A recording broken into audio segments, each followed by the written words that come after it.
ako je nám, takto, že vidíme, akým smerom sa to uberá.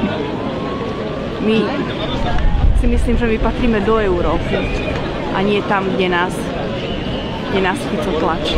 Zažila som príbeh totality, železnej opony, neslobody, cenzúry, prenasledovania pod čižmou ruských tankov a 17. november je o to, že sa to už nikdy nesmie stať.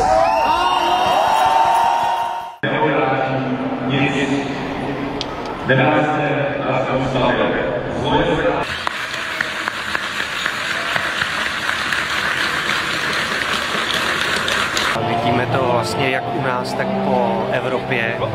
Jednak se vzmáhají populistické strany, které vlastně podle mého názoru svobodu ohrožují.